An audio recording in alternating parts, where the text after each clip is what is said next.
Hari ini bicara tentang kata kunci ya. Firman Tuhan kali ini akan berbicara tentang kata kunci ya. Mungkin saudara semua pasti punya yang namanya kunci ya. Baik itu kunci mobil, kunci ya motor, kunci rumah ya. Untuk dipakai untuk ya mengamankan barang-barang kita, milik kita ya. Kunci juga bisa ditafsirkan dengan makanan ya, jangan kunci. Sayur kunci gitu ya, dari tanaman kunci ini dibuat sayur ya. Kemudian juga dipakai sebagai nama alat kunci Inggris ya, kunci macam-macam, kunci pas ya, kunci ring ya. Untuk alat-alat ya mesin ya, biasanya mereka pakai kunci-kunci seperti ini ya.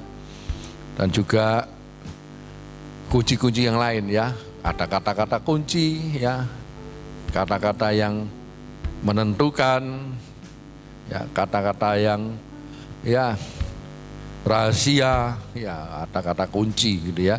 Tapi coba kita akan melihat istilah kunci ya, yaitu tentang kata kunci di dalam firman Tuhan ya. Coba kita akan lihat firman Tuhan ya di dalam Matius 16 ayat yang ke-19 ya. Kata kunci itu sendiri apa ya yang disampaikan dalam kebenaran firman Tuhan. Matius 16 ayat yang ke-19 berkata, kepadamu akan kuberikan kunci kerajaan surga. Ya, kepadamu akan kuberikan kunci kerajaan surga. Apa yang kau ikat di dunia ini akan terikat di surga. Apa yang kau lepaskan di dunia ini akan terlepas juga di surga. Ya, jadi ada suatu kata yang Tuhan sampaikan saat itu ya. Jadi ini perkataan Kristus ya tentang kunci kerajaan surga ya. Ternyata tidak hanya rumah kita di dunia ini saja yang punya kunci ya. Kerajaan surga itu juga ada kuncinya ya. Lalu kuncinya seperti apa? Apakah seperti anak kunci yang kita miliki ya, yang kita pakai untuk mengunci rumah kita? Anak kunci yang kita pakai untuk menjalankan kendaraan kita ya, atau kunci-kunci yang kita pakai sebagai alat-alat perlengkapan di dalam mengerjakan mesin dan sebagainya ya. Dan ternyata perkataan Tuhan Yesus di sini ya, ini diawali ketika ya Kristus dengan murid-muridnya sedang bercakap-cakap di tepi pantai Kaisaria Filipi ya, yaitu wilayah perbatasan yang paling utara dari Kanaan ya. Di sana ya, di suatu sudut terpencil Tuhan Yesus berbicara kepada murid-murid ya, di mana tidak ada lagi banyak orang yang berbondong-bondong mengikuti dia seperti biasanya. Tapi kali ini ada waktu khusus Tuhan berbicara kepada para murid saat itu ya.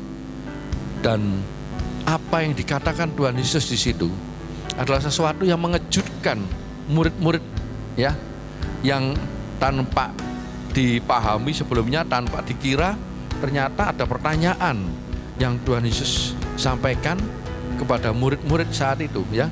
Apa yang disampaikan pertanyaan itu ya? Kita lihat dalam ayat yang ke-15 ya. Di situ dikatakan ya, maksud saya ayat yang 13 ya. Setelah Tuhan Yesus tiba di Kaisaria Filipi, ia bertanya kepada murid-muridnya.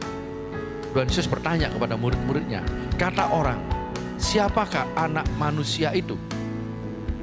Ya, ayat 13 ini Tuhan Yesus bertanya, ya, siapakah anak manusia itu? Ya. Lalu apa jawab mereka, para murid itu? Ayat 14 ayat murid itu berkata, ada yang mengatakan Yohanes Pembaptis, ada juga yang mengatakan Elia, dan ada pula yang mengatakan Yeremia atau salah seorang dari para nabi. Ya. Itu yang dijawab oleh murid-murid pada saat itu. Ya. Nah, perkataan yang disampaikan murid-murid Tuhan Yesus pada saat itu, apakah tepat seperti yang Tuhan maksud? Ya, apakah tepat seperti yang Tuhan inginkan? Jawabannya, ya, yaitu siapakah anak manusia itu? Ya, ternyata dalam jawaban yang sungguh mengejutkan, yaitu pada ayat 16, ya, jawab Simon Petrus, engkau adalah Mesias. Ya, Simon menjawab apa? Simon Petrus menjawab, engkau adalah Mesias, anak Elohim yang hidup. Ya, lihat perkataan ini sungguh perkataan yang tidak sama dengan murid-murid yang lain. Kenapa Petrus berkata seperti itu? Ya, ternyata perkataan Petrus ini dijawab, ya, oleh Tuhan Yesus dalam ayat yang selanjutnya, yaitu dalam ayat yang ke-17. Kata Tuhan Yesus kepadanya, berbahagialah engkau Simon bin Yunus, sebab apa? Bukan manusia yang mengatakan itu kepadamu, melainkan Bapa-Ku yang di surga. Jadi pada saat Petrus menjawab, ya, pertanyaan Tuhan Yesus, pertanyaan itu sangat tepat. Tetapi Tuhan mengatakan bahwa jawaban Petrus itu bukan asli pribadi Petrus, tapi itu merupakan pernyataan daripada Bapa yang di surga, yang menunjukkan kepada mereka bahwa manusia ini, anak manusia ini adalah Mesias. Ya, Mesias. Karena itu sekali lagi dalam ayat yang ke-15 Tuhan Yesus bertanya, ya. Lalu Tuhan Yesus bertanya kepada mereka, tetapi apa katamu? Siapakah aku ini? Ya. Jadi Tuhan Yesus berkata sekali lagi dalam ayat 15, siapakah aku ini? Ya, jawaban daripada Petrus, engkau adalah Mesias. Engkau adalah Mesias, anak Elohim yang hidup. Ini luar biasa. Tapi jawaban Petrus ini, ya, dipertegas lagi oleh Tuhan Yesus bahwa bukan manusia. Jadi bukan Petrus yang mengatakan, tetapi Bapa-Ku yang di surga. Ya. Tidak seperti jawaban murid-murid yang lain. Dia menjawabnya seolah-olah Yesus itu seperti manusia yang lain, full 100% manusia, seperti Yohanes Pembaptis kata mereka tadi, ya kan, seperti Elia, kan full manusia, seperti Yohanes Pembaptis, semua itu Mesias, anak manusia biasa, bukan Mesias yang ilahi 100%, manusia 100%. Ya, karena itu bukan manusia yang mengatakan, tapi Bapa melalui Petrus, dia menjawab kepada mereka, ya. Dan saat ini juga seperti para murid-murid, ya, banyak orang yang tidak mengenal Tuhan itu dengan baik, Sang Mesias Kristus itu dengan baik, ya. Seperti para murid-murid yang lain tadi, ya, yang menjawab seperti pikiran mereka. Ya, demikian pula banyak saat ini anak-anak Tuhan yang sekedar tahu saja siapa Tuhan Yesus. Ya, dia tahu kalau Yesus itu, ya, yang mati di atas kayu salib, juru selamat manusia. Cukup itu saja. Ya, dia tahu, tapi dia tidak mengenal siapa sebenarnya sosok daripada Kristus yang telah mati, yang dianggap menjadi juru selamat umat manusia, terutama orang-orang yang percaya. Ini yang menjadi perbedaan, ya, bahwa ada orang-orang yang hanya sekedar tahu, tapi tidak mengenal dengan benar.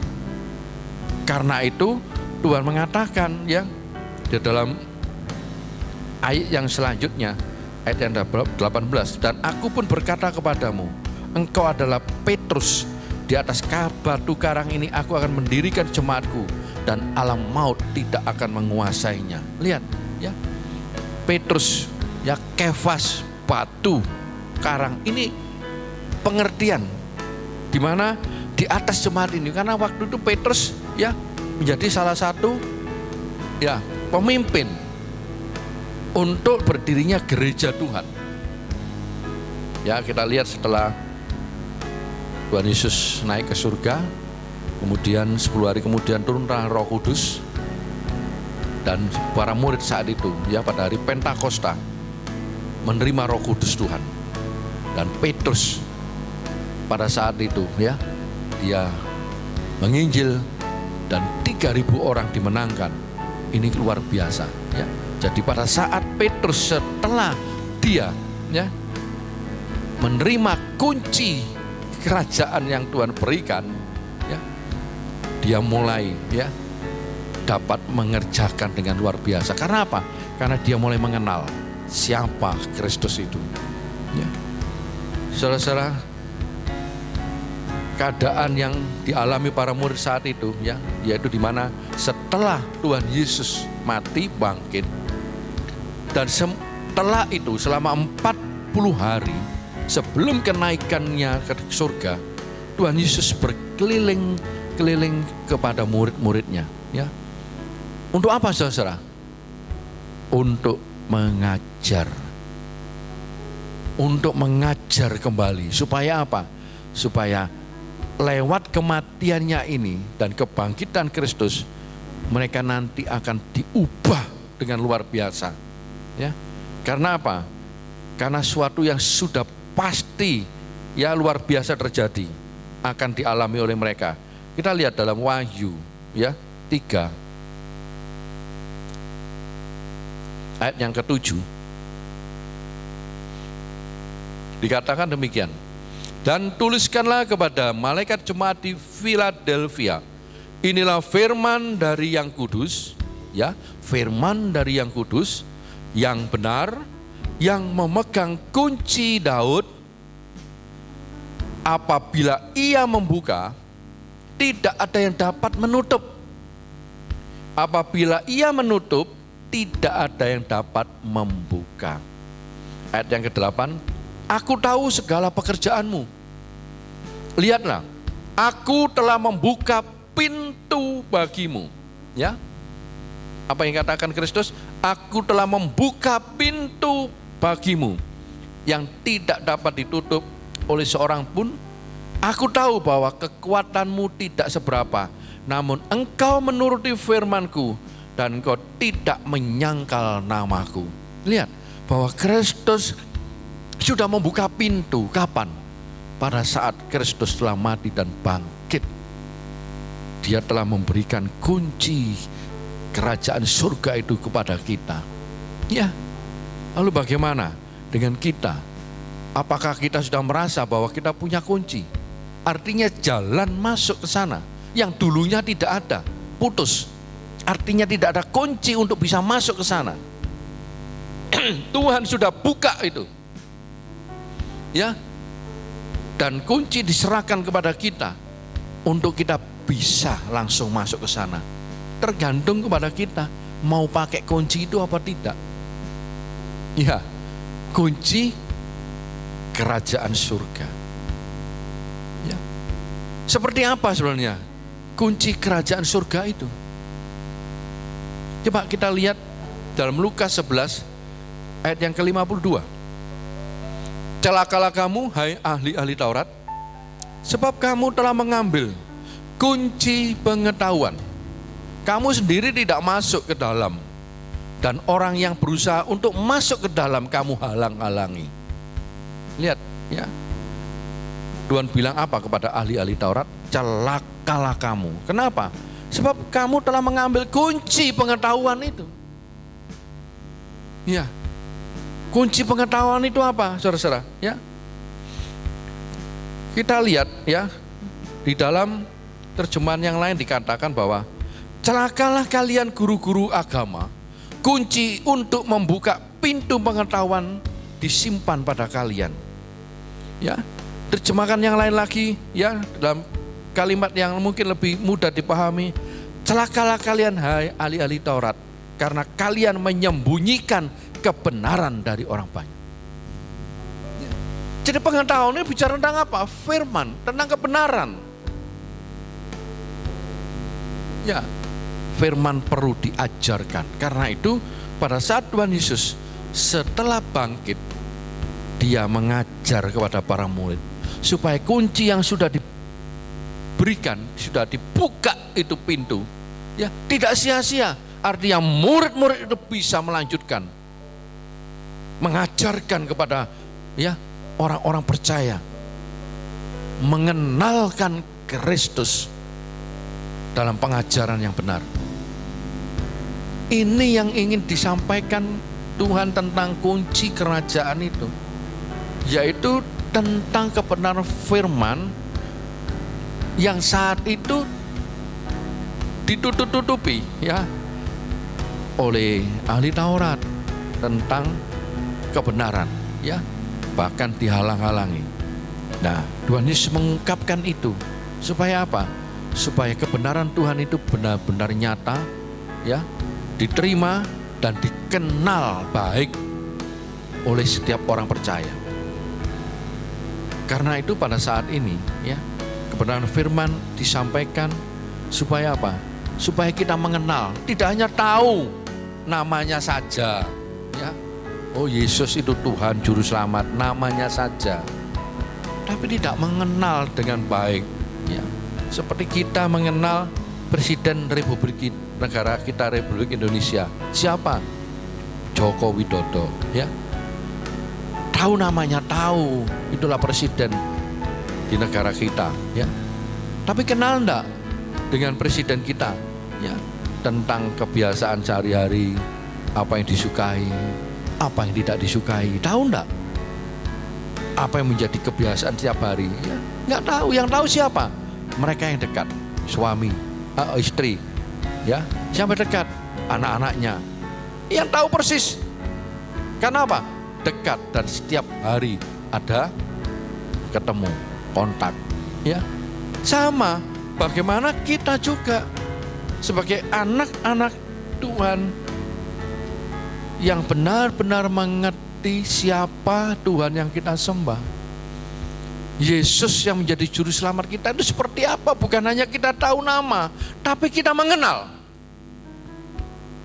Karena itu dalam 2 minggu ini, ya, 2 minggu yang lalu saya bicarakan tentang kasih. Adakah kasih itu masih tinggal tetap dalam diri kita? Apa kasih Tuhan masih ada tinggal di dalam diri kita? Minggu yang kemarin saya sampaikan tentang mengenal suara Tuhan dengan baik. Bagaimana caranya? Ya, harus tahu dekat dengan Dia. Mengenal suara Tuhan karena sering berkomunikasi. Mengenal suara Tuhan karena tahu benar, ya, karakter Kristus. Tahu logat suaranya, tahu. Karena apa? Sering dengar, ya. Demikian pula saat ini Tuhan sudah berikan kepada kita kunci tentang kerajaan itu, yaitu kunci pengetahuan tentang kebenaran firman, yang mana kita harus paham apa yang Tuhan suka dan apa yang tidak Tuhan sukai, supaya kita tidak melakukan sesuatu yang mengecewakan Tuhan, tapi kita bisa melakukan, memberikan yang terbaik dalam sikap hidup kita, ya, dalam cara hidup kita, semuanya kita sampaikan kepada Tuhan. Sehingga kalau Tuhan bertanya, siapakah aku ini? Kita bisa menjawab dengan jelas, ya toh? Kita bisa menjawab dengan jelas siapa Mesias, yaitu Yesus Kristus yang kita sembah, ya. Dia datang ke dalam dunia yang telah memberikan kunci itu, membuka jalan masuk untuk kita ke dalam kerajaannya. Apakah kita tanggapi dengan, ya, sebelah mata, atau dengan santai saja, atau kita respon dengan positif, dengan tindakan nyata, ya, dengan tanggapan yang serius dan sungguh-sungguh, sehingga pada saat kita berusaha untuk mengenal Tuhan tidak main-main, tapi pengenalan itu dilakukan dengan baik dan terus dilakukan untuk mengenal siapa dia ini sesungguhnya. Kenapa Kristus tidak harus lahir dalam dunia, bahkan sampai mati, naik ke surga? Apa maksudnya? Dan itu harus kita tahu supaya kita kenal benar siapa Kristus itu sesungguhnya, Mesias itu. Ya. Jadi pada saat Tuhan Yesus bertanya, siapakah aku ini? Ya, kita dapat menunjukkan bahwa Kristus ada di dalam diri kita.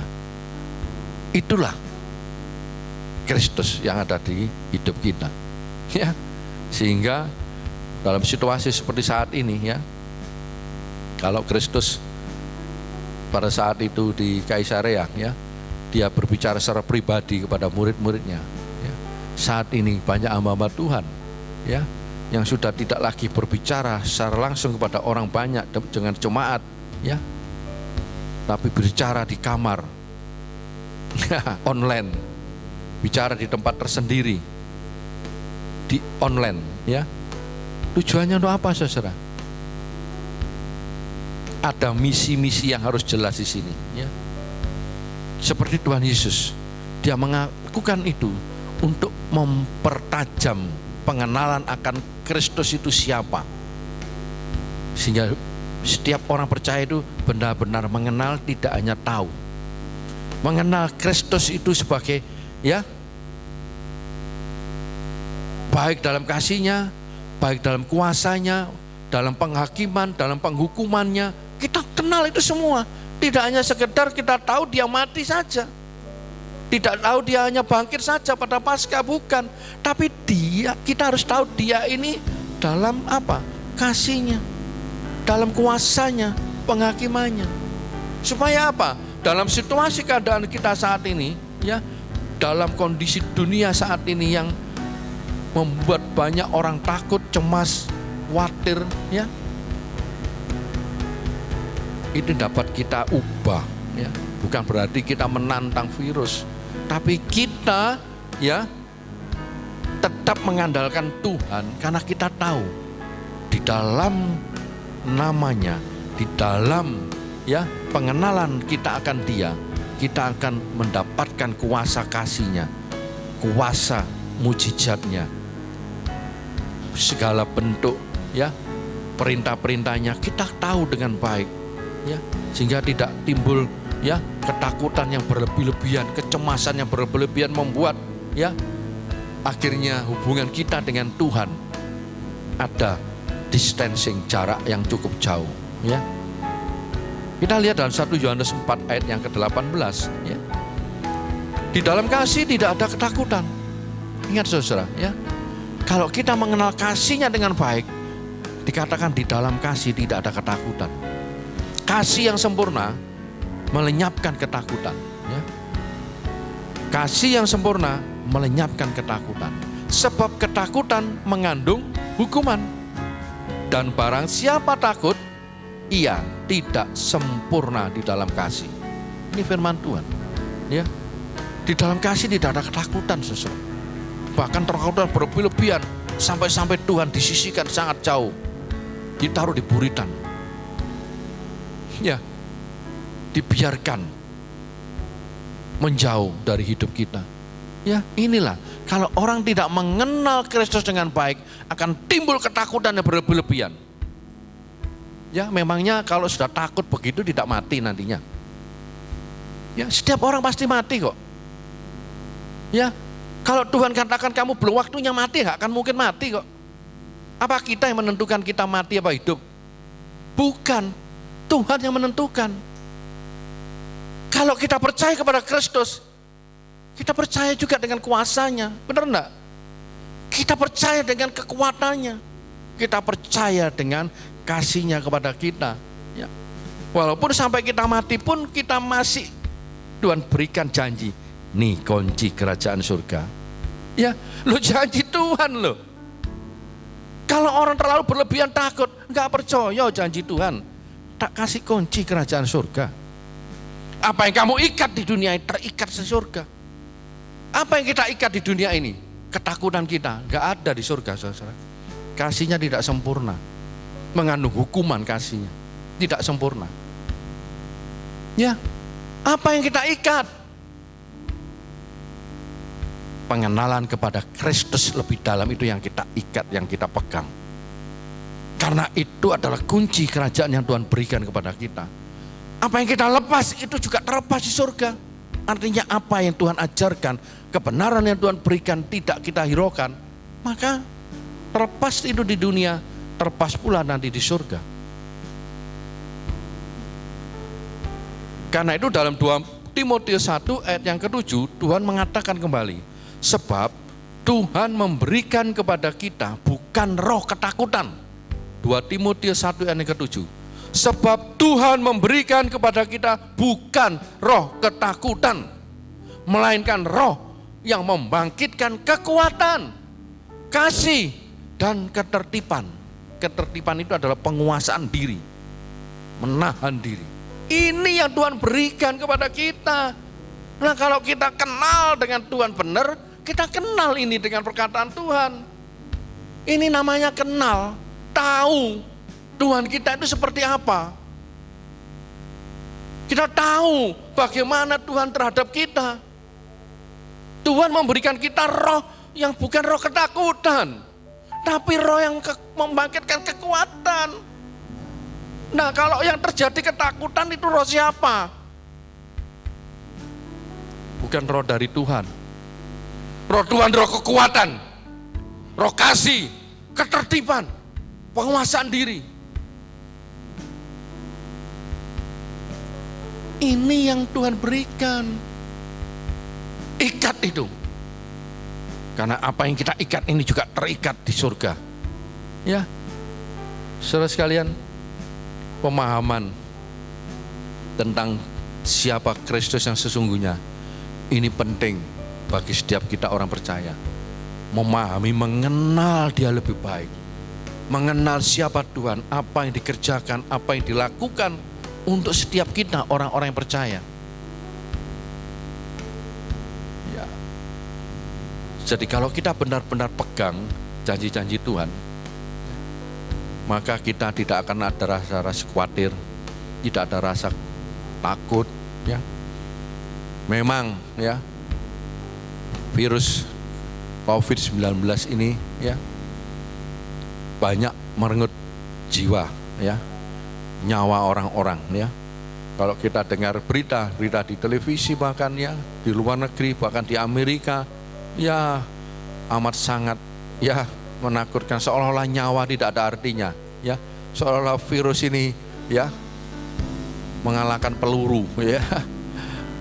Sekali kena tak kelihatan, tahu-tahu sudah membuat banyak nyawa melayang, ya. Peluru masih kelihatan, ya, bunyinya masih dengar, ya. Ini tidak kelihatan, saudara, ya. Tetapi akibatnya fatal. Tapi bagi kita orang-orang yang percaya, bahkan yang mengenal Kristus dengan luar biasa, ya, bahwa Tuhan sudah mati di atas kayu salib, membuka pintu. Dalam Wahyu 3 ayat ke-7 dikatakan Dia sudah membuka pintu kepada setiap kita. Setiap kita yang benar-benar mau menuruti firman-Nya dan tidak menyangkal nama Yesus. Bahkan itu nama tetap kuat di dalam diri kita. Kalau nama Kristus ada tinggal kuat di dalam diri kita, saya yakin tidak ada ketakutan. Amin. Itulah kasih yang selalu ada, yang menjadi bagian dalam hidup kita. Kasih Tuhan, ya. Roh yang Tuhan berikan adalah roh yang membangkitkan kekuatan, membangkitkan kasih, supaya kasih Tuhan itu semakin kuat, dan roh yang membangkitkan tentang penguasaan diri, sehingga kita mampu menghadapi semua itu dengan hikmat yang Tuhan berikan. Sehingga kita tidak melangkah dengan ngawur, tapi kita melangkah dengan jelas. Karena apa? Dikatakan jelas, karena jelas kita melakukan bersama dengan Kristus, di dalam Kristus, ya.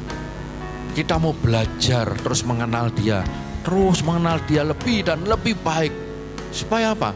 Supaya kunci kerajaan yang sudah diberikan kepada kita dapat benar-benar kita terus ikat dengan kuat, supaya itu tidak sampai bisa terlepas.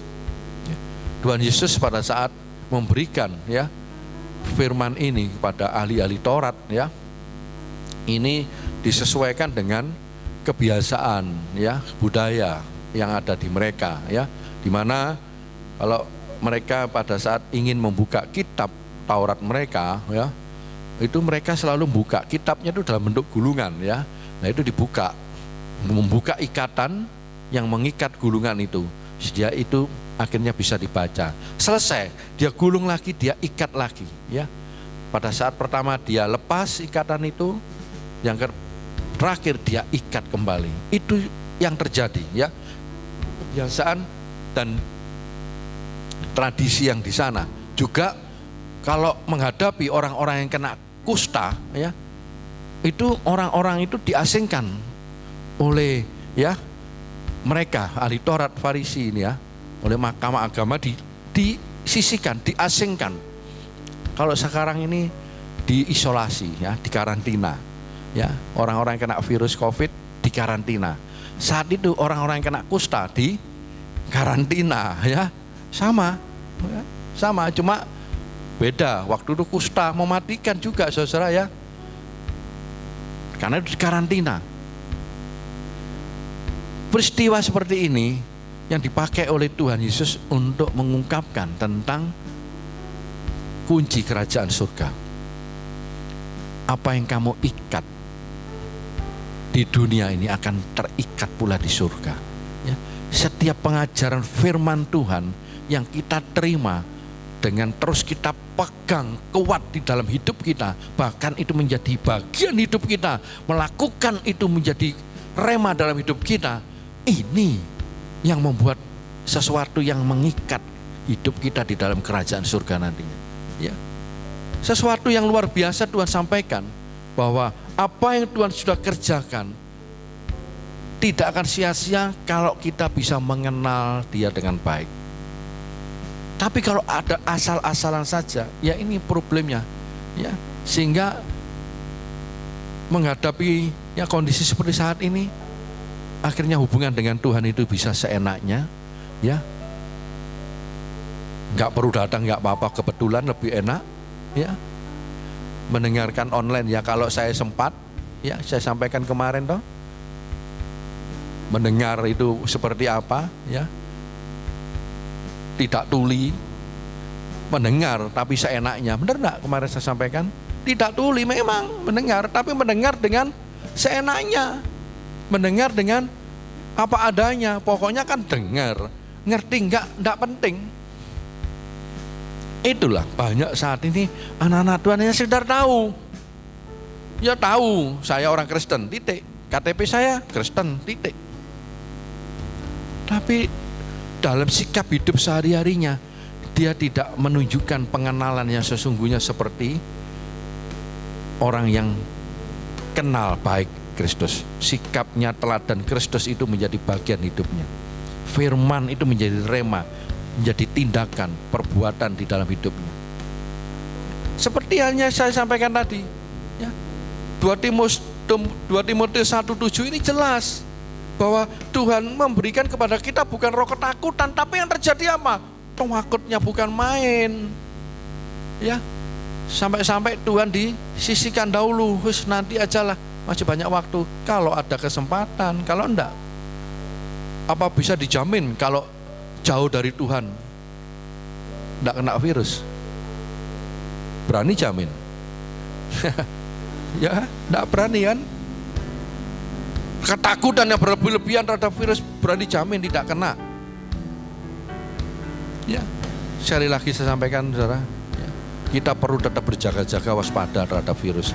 Kita perlu ya APD ya, alat perlengkapan diri, masker ya, sabun, hand sanitizer ya, juga ini di sini juga ada apa namanya, termogan untuk mengukur suhu ya. Semua ini ya dipakai untuk kita berjaga-jaga. Bukan berarti kita terus seenaknya saja ya. Kita tetap berjaga-jaga dan waspada ya.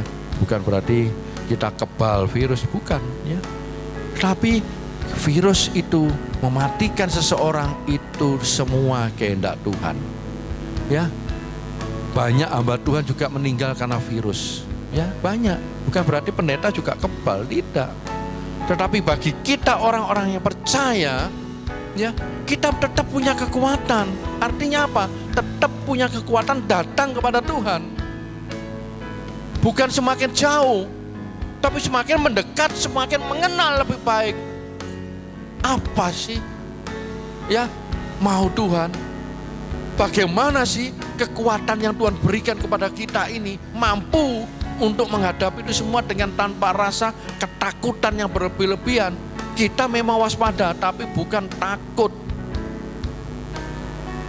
Ya, karena itu pada situasi kondisi seperti saat ini, ya, kita harus memahami benar dan mengenal benar kepada, ya, Kristus yang menjadi Tuhan dan Juru Selamat kita. Bagaimana Dia ingin mengajar, ya, kepada kita. Karena itu dalam momen 40 hari sebelum peringatan tentang kenaikan Tuhan nanti, ya, saya terus akan menyampaikan, ya, hal-hal yang berkaitan dengan pengajaran Kristus ini, ya, tentang kondisi, ya, murid saat itu bagaimana, dan Tuhan ingin supaya murid itu diubahkan, ya, tidak lagi seperti Petrus, ya, yang menyangkal Tuhan Yesus 3 kali sebelum disalibkan Tuhan Yesus, ya, tapi menjadi seperti Kristus setelah turunnya Roh Kudus, menjadi Petrus seperti turunnya Roh Kudus. Ya, ini karena apa? Sudah digembleng oleh Tuhan, ya. Murid-murid sudah digembleng sehingga semua langsung, ya, menyebar ke sana sini untuk membawa kebenaran Tuhan, ya, yaitu mengenalkan tentang, ya, Kristus yang sudah membuka pintu, memberikan kunci tentang kerajaan surga itu kepada setiap kita orang percaya. Dan saat ini saya percaya bahwa kita benar-benar sudah pegang kunci kerajaan surga, ya, sehingga pegang ini terus, karena ini yang mengikat kita di sini dan mengikat kita juga untuk kehidupan kekal kita, ya. Kita di sini sementara, saudara, tapi nanti di sana ada kehidupan kekal, ya. Itu sudah Tuhan berikan kepada kita, yaitu kuncinya. Tinggal bagaimana kita bisa tetap memegang, mempertahankan kunci itu, ya. Ingat sekali lagi bahwa Tuhan memberikan kepada kita roh kekuatan, kasih, dan ketertiban, bukan roh ketakutan. Roh ketakutan itu adalah mengandung hukuman, bukan mengandung janji Tuhan. Karena saya percaya kita semuanya, ya, yang selalu memahami dan mengenal siapa Kristus itu, maka kita boleh tetap kuat, kita boleh tetap mampu menghadapi situasi apapun yang ada dalam dunia saat ini, ya. Dan kita sebentar akan bersama-sama, ya, untuk menikmati tubuh dan darah Kristus yang sudah diberikan 2000 tahun yang lalu lewat perjamuan kudus. Kita lihat bahwa ada janji yang Tuhan sudah berikan, yaitu Kristus telah membuka pintu dan tidak ada yang dapat menutup kecuali kalau Dia yang menghendaki, ya.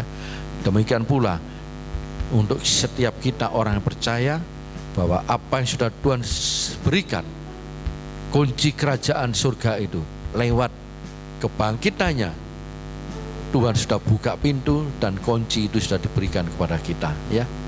Mari kita akan menyanyikan pujian segala perkara kuserahkan padamu, ya. Dan nanti kita akan sama-sama masuk ke dalam perjamuan kudus.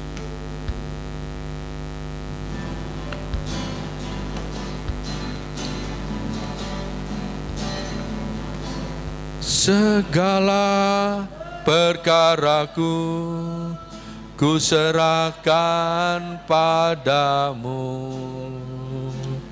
Tuhan pembelaku, amin, haleluya. Segala kuatirku ku taruh di kakimu.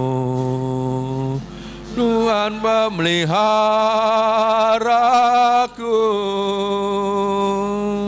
Bila Kau yang membuka pintu, tak ada satupun dapat menutupnya. Oh, bila Kau yang menatap aku, tiada yang dapat merendahkanku. Segala perkara ku serahkan padamu. Segala perkaraku ku serahkan padamu. Tuhan pembelaku,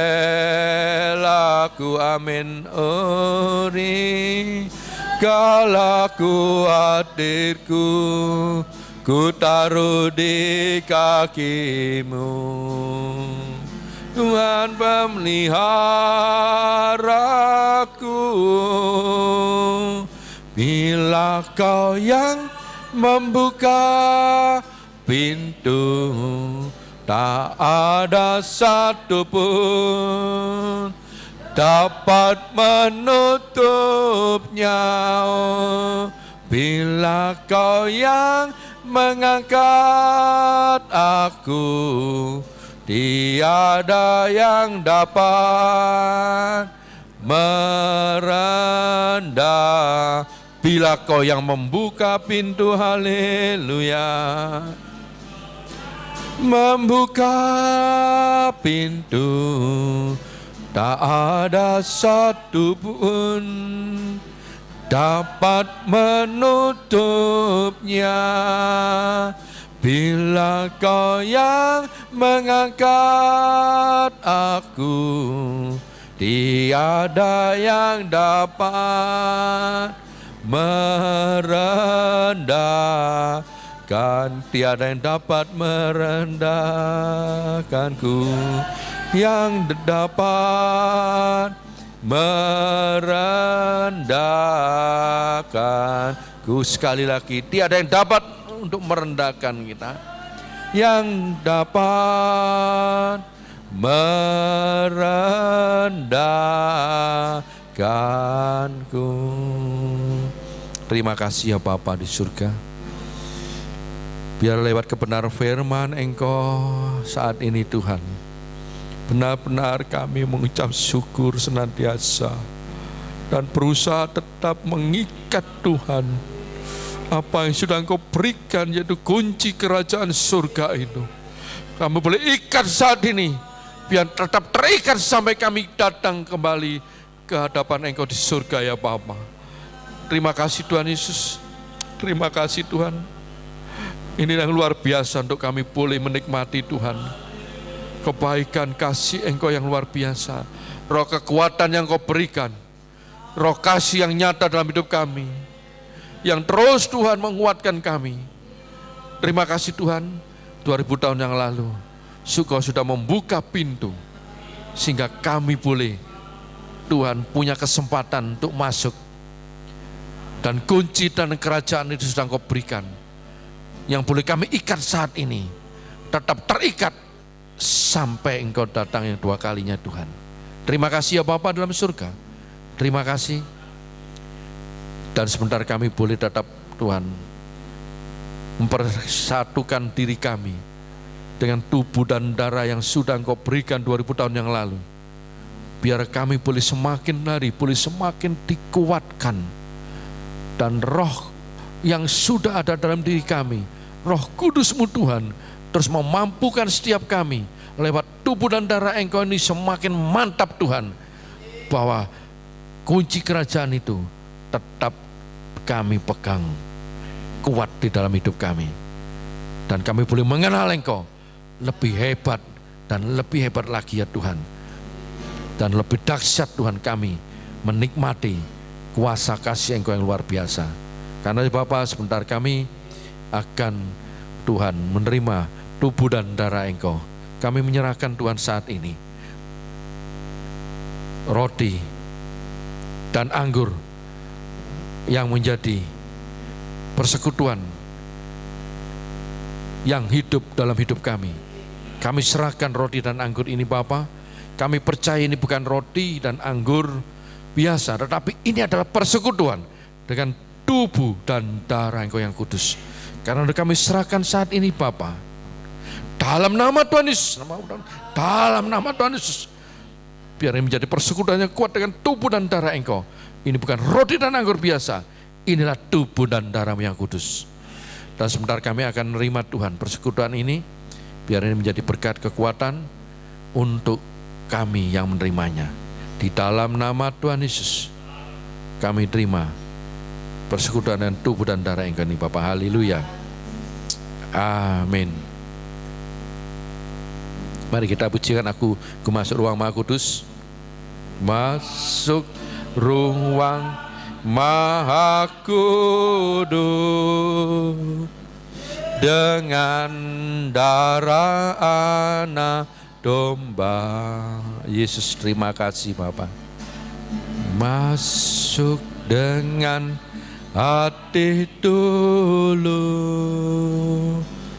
menyembah yang Maha Kuasa. Ku masuk ruang Maha Kudus dengan darah anak domba. Ku masuk dengan hati tulus, menyembah yang Maha Kuasa. Ku menyembah-Mu,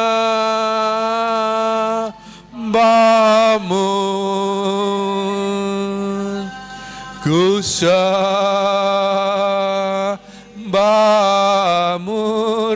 Yesus, ku menyembah-Mu. Kami undang untuk bangkit berdiri. Ku sembah-Mu, sebab nama-Mu kudus, kudus. Tuhan, ku menyembah-Mu Yesus, kami menyembah-Mu. Ku menyembah-Mu, ku sembah-Mu,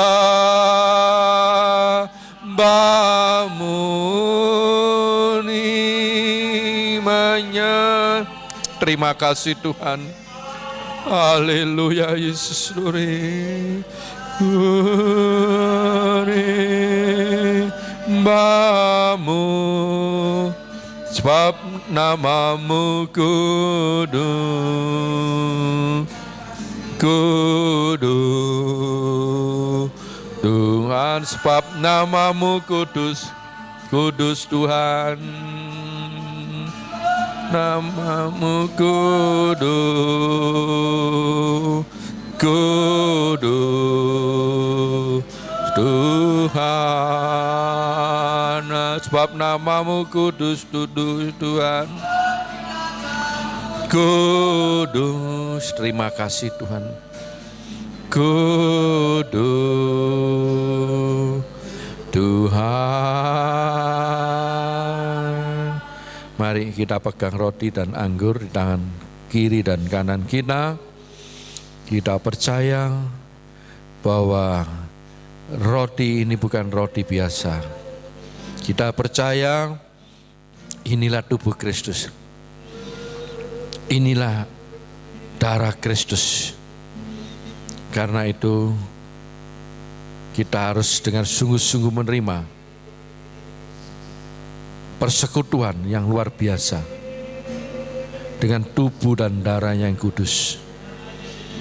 Lewat ini pintu sudah Tuhan buka, kunci kerajaan surga Tuhan berikan. kunci pengetahuan tentang kebenaran Tuhan sampaikan kepada setiap kita yang percaya. Biar itu kita pegang kuat, kita ikat itu dalam diri kita saat ini.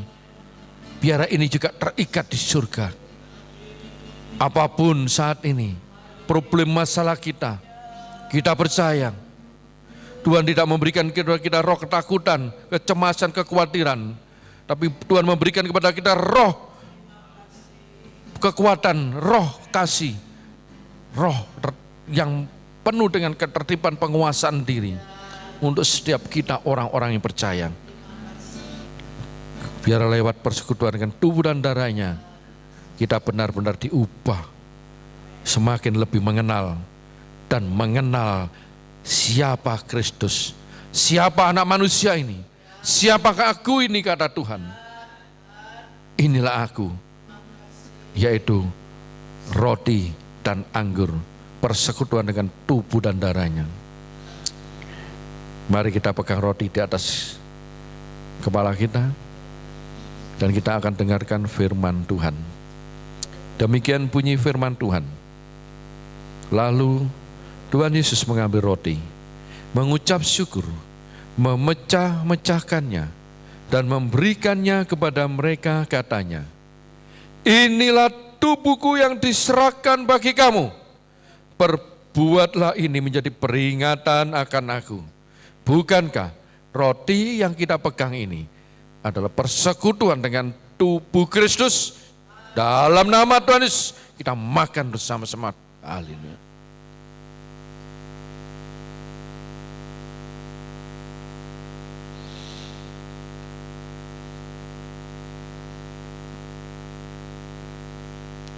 Terima kasih. Kita pegang cawan anggur di atas kepala kita. Dan kembali kita akan dengarkan firman Tuhan. Demikian juga dibuatnya dengan cawan sesudah makan. Tuhan Yesus berkata, cawan ini adalah perjanjian baru oleh darahku yang ditumpahkan bagi kamu. Bukankah cawan anggur ini persekutuan dengan darah Kristus? Kita minum bersama-sama dalam nama Tuhan Yesus.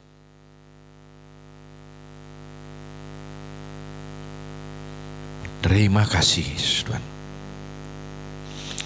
Terima kasih ya Bapa. Kami yakin dan semakin yakin Tuhan, tubuh dan darah Engkau mengubahkan setiap kami. Tubuh dan darah Engkau Tuhan membentuk kekuatan, kesehatan, kesembuhan yang luar biasa untuk tubuh kami ini ya Bapa. Sehingga kami tidak lemah, sehingga kami tidak dikuasai oleh keadaan dunia, tapi kami dikuasai oleh kuasa Roh Kudus-Mu Tuhan. Kami dikuasai oleh kuasa kasih Engkau yang luar biasa, kekuatan yang luar biasa yang daripada Engkau Tuhan. Sehingga kami kuat, mampu menghadapi tantangan hidup ini ya Bapa. Engkau yang pegang semuanya. Hidup mati ada di tangan Engkau ya Bapa. Kami yakin apa yang kami ikat saat ini, yaitu kebenaran, pengajaran, pengenalan akan Engkau, menjadi suatu ikatan yang kuat untuk kami boleh masuk dalam kerajaan Engkau. Kunci kerajaan boleh kami pegang, jika kami boleh mengikatkan diri kami dengan kerajaan kekal yang sudah Engkau siapkan untuk setiap kami orang yang percaya. Terima kasih Bapa dalam surga. Terima kasih. Biarlah tubuh dan darah Engkau yang kudus ini benar-benar mengubah dan menguatkan setiap kami yang percaya. Di dalam nama Tuhan Yesus kami mengucap syukur dan terima kasih atas semuanya nih Bapa. Haleluya Yesus. Amin. Selanjutnya kita akan berikan persembahan. Kita akan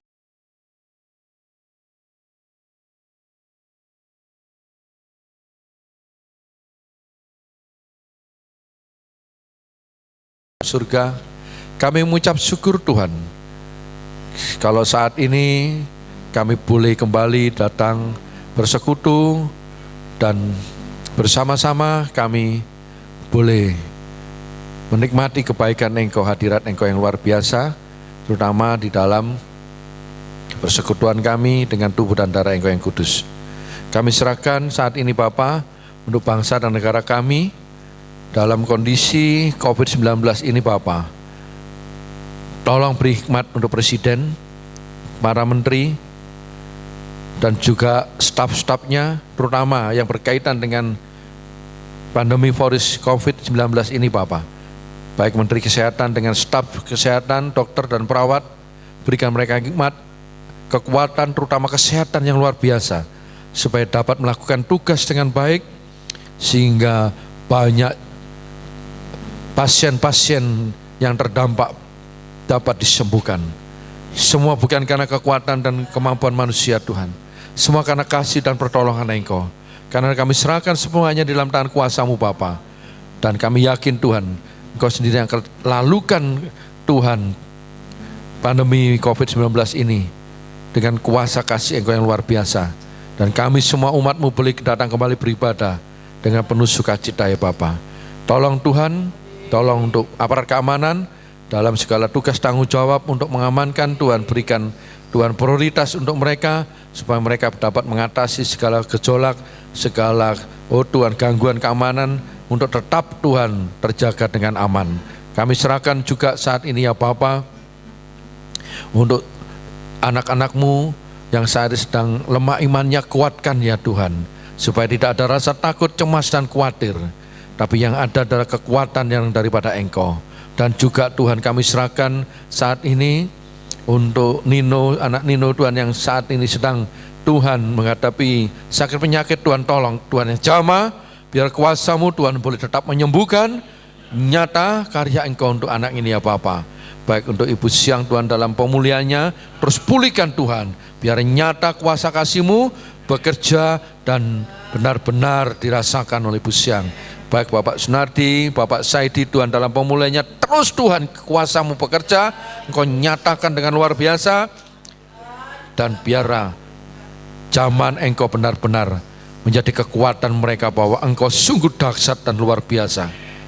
Terima kasih ya Bapa, terima kasih ya Tuhan Yesus, juga untuk semua saudara-saudara kami yang sedang membutuhkan pertolongan Engkau Tuhan, tolong lawat satu persatu, zaman Engkau terus menjamah dan menguatkan ya Bapa. Terima kasih Tuhan Yesus, terima kasih Bapa, dan sebentar kami akan pulang, biar berkat sukacita senantiasa, dan semua Tuhan yang mendengarkan kebenaran firman ini, yang ikut dalam persekutuan ini Bapa, Tuhan berkati dengan berlipat kali ganda.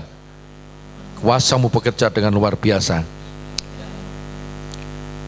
Saudara sekalian, saya percaya kita boleh diberkati dalam setiap rumah tangga kita masing-masing, dalam setiap pekerjaan masing-masing, dalam setiap sekolah masing-masing, bahkan di dalam setiap rencana apapun yang kita lakukan, kerjakan, Tuhan yang senantiasa campur tangan dengan luar biasa. Mari tadakan tangan kita saudara. Saudara sekalian, pulang dengan berkat sukacita, terima berkat yang luar biasa dari Bapa Surgawi, kasih Tuhan Yesus Kristus, dan persekutuan dengan Roh Kudus memberkati dan menyertai kita dari saat pagi hari ini sampai Tuhan datang yang dua kalinya.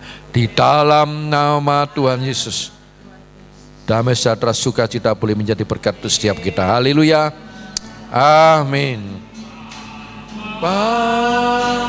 Terima kasih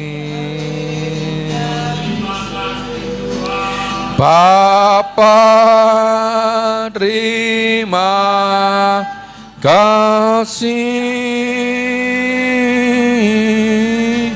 Bapa di dalam surga, ku berterima kasih. Amin.